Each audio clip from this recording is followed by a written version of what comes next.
ನಾನು ಕೇಳಿದೆ ಏನು ದೇವೇಂದ್ರ ಆಡಿದಂತಹ ಮಾತುಗಳನ್ನು ಕೇಳುತ್ತಾ ಇದ್ದೆ. ಹೌದಪ್ಪಯ್ಯ, ತಾರಕಾಸುರ ಎನ್ನುವಂತಹ ದಾನವ ದೇವಲೋಕವನ್ನೇರಿ ದೇವತೆಗಳನ್ನೆಲ್ಲ ಸದೆಬಡಿದು ಅಧಿಕಾರವನ್ನು ನಡೆಸುತ್ತಾ ಇದ್ದಾನೆ ಎನ್ನುವಂತಹ ವಿಚಾರ. ಹಾಗಾಗಿ ನಿಮ್ಮಲ್ಲಿಗೆ ಒಂದು ದೂರನ್ನು ಕೊಟ್ಟವನಿದ್ದಾನೆ. ಅಪ್ಪಯ್ಯ, ಆ ರಾಕ್ಷಸನ್ನು ಕೊಂದು ನಾನು ಬರ್ತೇನೆ. ನೀನು ಸಣ್ಣವನಲ್ಲ, ಚಿಕ್ಕ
ಹೌದಪ್ಪಯ್ಯ, ನಾನು ಯಾರು?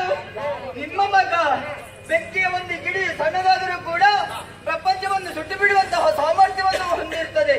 ಅಂಕುಶವೆಂಬ ಸಣ್ಣ ಆಯುಧ ದೊಡ್ಡ ಪ್ರಾಣಿಯ ದಾಳಿ ನಿಯಂತ್ರಿಸುತ್ತದೆ. ನಾನು ಸಣ್ಣವನಾದರೂ ಪರಮೇಶ್ವರ ಮಗ. ಹಾಗಾಗಿ ಅಪ್ಪಯ್ಯ, ಸಣ್ಣವ ದೊಡ್ಡವ ಎನ್ನುವಂತಹ ಯೋಚನೆ ಬೇಡ. ನಾನು ಹೋಗಿ ಕೊಂದು ಬರುವುದೇ. ಒಂದು ವೇಳೆ ಕಳಿಸ್ಕೊಟ್ರೆ ಏನ್ ಮಾಡ್ತೀನಿ? ಏನ್ ಮಾಡ್ತೇನೆ?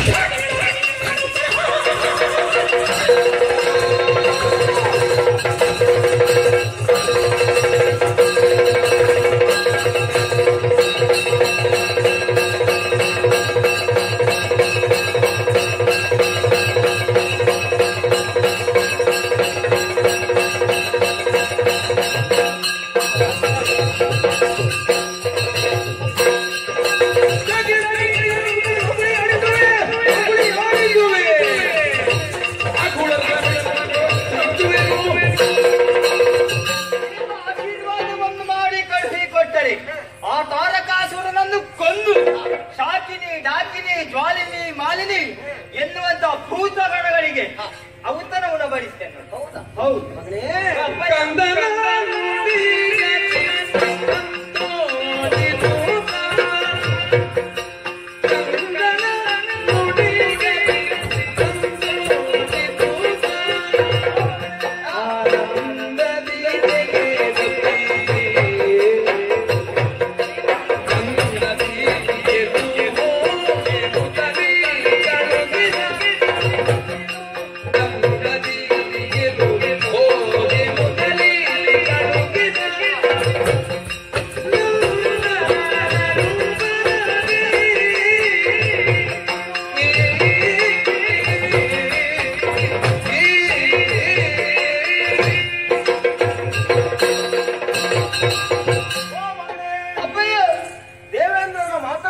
ಕಳಿಸಿಕೊಂಡಂತಹ ನೀನು ಆ, ಧೈರ್ಯವಾಗಿ ಇಲ್ಲಿಗೆ ಬಂದು ಹಾ, ಆಡಿದಂತಹ ಒಂದೊಂದು ಮಾತನ್ನು ಕೇಳಿದಾಗ ಹ್ಮ್, ಮನಸ್ಸಿಗೆ ಬಹಳಷ್ಟು ಸಂತೋಷವಾಯಿತು ಮಗನೇ. ಹಾ, ಇದು ನೀನಾಗಿ ಆಡಿದ್ದಲ್ಲ, ಆ, ಇದೆಲ್ಲವೂ ವಿಧಿ ಬರಹ ಅನ್ನುವ ಹಾಗಾಯ್ತು. ಆ, ಇಲ್ಲದಿದ್ರೆ ಹ್ಮ್, ಇಷ್ಟು ಸಣ್ಣ ಕಂದ ಹ್ಮ್, ಈ ರೀತಿಯಾಗಿ ಆಡಬೇಕು ಅಂತಿದ್ರೆ ಆ, ಇದೆಲ್ಲವೂ ಏನು, ಎಲ್ಲವೂ ದೈವ ಸಂಕಲ್ಪ. ಆ, ನಾವು ಆಡಿಸಿದ ಹಾಗೆ ಏನೂ ಇಲ್ಲ. ಹ್ಮ್, ಆದ್ದರಿಂದಲೇ ಈ ಹೊತ್ತು ದೇವೇಂದ್ರನಿಗೆ ಧೈರ್ಯದ ಮಾತನ್ನ ಆಡಿದ್ದೀನಿ. ಆ, ಮಗನೇ, ಅಪ್ಪಯ್ಯ, ದುರುಳನಾದಂತಹ ತಾರಕನ ವಧೆ ಆಗಬೇಕು ಅಂತಿದ್ರೆ ಆ, ನಿನ್ನಿಂದಲೇ ಆಗಬೇಕು ಓಹೋ, ಅನ್ನುವಂತಹ ವಿಚಾರವನ್ನು ನಾನು ಮನಗಂಡಿದ್ದೇನೆ. ಆ, ಹಾಗಾಗಿ ಹ್ಮ್, ಬಂದಂತಹ ದೇವೇಂದ್ರನಿಗೆ ನೀನು ಸಣ್ಣ ಮಗು, ಹ್ಮ್, ನಿನ್ನನ್ನು ಕಳಿಸಿಕೊಡುವ ಹಾಗಿಲ್ಲ ಹ್ಮ್, ಅಂದಾಯ್ತು ನಾನು. ಹ್ಮ್, ಹಾಗೆಂದು ನೀನಾಡಿದಂತಹ ಧೈರ್ಯದ ಮಾತನ್ನು ಕೇಳಿಸಿಕೊಂಡ ಮೇಲೆ ಆ, ಇದುವೇ ಸೂಕ್ತ ಸಮಯ. ಆ, ದುಷ್ಟನಿಗೆ ತುಕ್ಕದಾದಂತಹ ಉತ್ತರವನ್ನು ಕೊಡುವಲ್ಲಿ ನೀನು ಸಮರ್ಥನಿದ್ದಿ ಆ. ಅನ್ನುವ ಹಾಗೆ ನಾನು ಕಂಡುಕೊಂಡಿದ್ದೇನೆ. ಆ. ಹಾಗಾಗಿ ಆ. ಧೈರ್ಯವಾಗಿ ಹೋಗು, ಹೋಗಿ ಬರ್ತೇನೆ. ಆಶೀರ್ವದಿಸಿ. ಹಾಗೆ. ಸ್ವಾಮಿ ದೇವೇಂದ್ರ, ಇದು ಭಗವಂತನ ಬಾಲೆ. ಹ್ಮ್, ಲೋಕೇಶ ಕುಮಾರ 6 ದಿವಸದ ಮಗು. ಮಗು ಇನ್ನೂ ಸಣ್ಣವ. ಆದಷ್ಟು 6 ಶೀಘ್ರ ದಿವಸದ್ದು. ನೀನು ಇಲ್ಲಿಂದ ಎತ್ತಿಕೊಂಡೇ ಹೋಗ್ಬೇಕು. ಸ್ವಾಮಿ, ಆ. ಒಂದು ಚೂರು ಕೂಡ ಅದರ ಪಾದಕ್ಕೆ ನೋಯದಂತೆ ನಾನು ಜಾಗದಲ್ಲಿ ನೆಲಕ್ಕೆ ತಾಗಬಾರ್ದು ನಾನು. ನೆಲ ಅಲ್ಲ, ಆಕಾಶ ಗೊತ್ತಾಗುತ್ತೆ. ಆದಷ್ಟು ಶೀಘ್ರದಲ್ಲಿ ದುಷ್ಟನ ಹನನವಾದ ಬಳಿಕ ನೀನೇ ಅವನನ್ನು ಈ ಕೈಲಾಸಕ್ಕೆ ತಂದು ಒಪ್ಪಿಸಬೇಕು. ಸ್ವಾಮಿ, ನಾನೇ ಇದೇ ಸೊಂಟದಲ್ಲಿ ಎತ್ತಿಕೊಂಡು ಬಾ. ದೇವೇಂದ್ರ, ದಾರಿ ಮಧ್ಯದಲ್ಲಿ ಹತ್ತಿರ ಆದ್ರೆ ಏನಾದ್ರೂ ಕಟ್ಟಿಕೊಂಡು ಕೊಂಡೋಗ್ತೇನೆ. ಅಮ್ಮ, ಹೋಗಿ ಬರ್ತೇನೆ ನಾಯಿ. ಶುಭವಾಗಿ. ಹೋಗಿ ಬನ್ನಿ, ಹೋಗಿ ಬನ್ನಿ. ಅಯ್ಯೋ ದೇವೇಂದ್ರ, ಏನು ದೇವ? ನಿಮ್ಮನ್ನ ನೋಡುವಾಗ ನನ್ಗೆ ನಗು ಬರ್ತಾ ಉಂಟು. ನಿನ್ನ ಅಪ್ಪನೇ ಕಾಡಿದ್ರು, ಈಗ ನೀನೇ ಕಾಡು. ಮತ್ತೆ ನಗದೆ ಮತ್ತೇನು ಮಾಡುದು?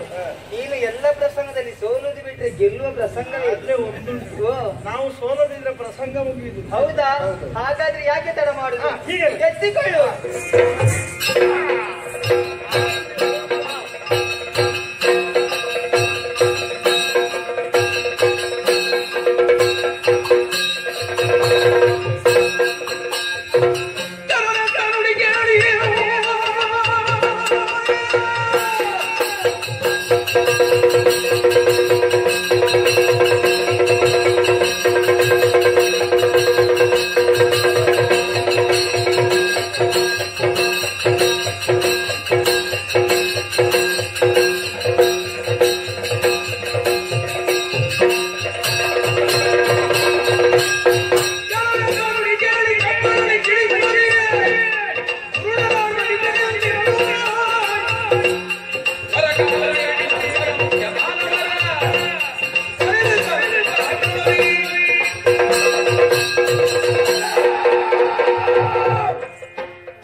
ಆಶ್ಚರ್ಯ ಪರಮಾತ್ಮ, ನನ್ನಲ್ಲಿಯೇ ಮೊದಲ ಬೆಟ್ಟದೆಂದು ಓಡಿ ಹೋದಂತ ಎಂದು ಅಪ್ಪ ಹಸುಳೆಯನ್ನು ಎತ್ತಿಕೊಂಡು ನನ್ನನ್ನು ಎದುರಿಸುವುದಕ್ಕಾಗಿ ಬಂದಿದ್ದಾನೆ ಎಂಬ ವಿಷಯವನ್ನು ಚಾಲಕರಿಂದ ನಾನು ತಿಳಿದೆ.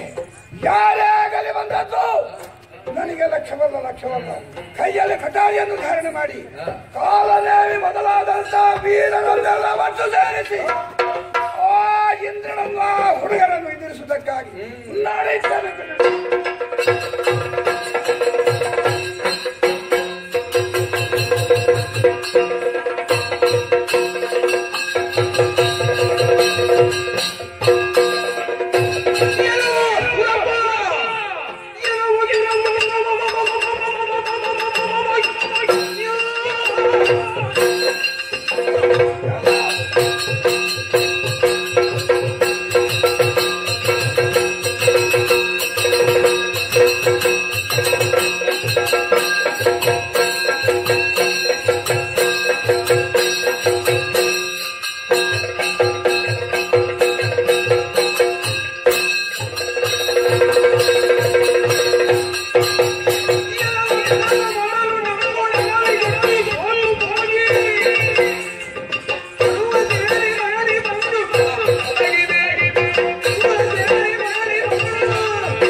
ಈ ಮೊದಲು ನನ್ನಲ್ಲಿ ಪೆಟ್ಟುಗೆಂದು ಓಡಿ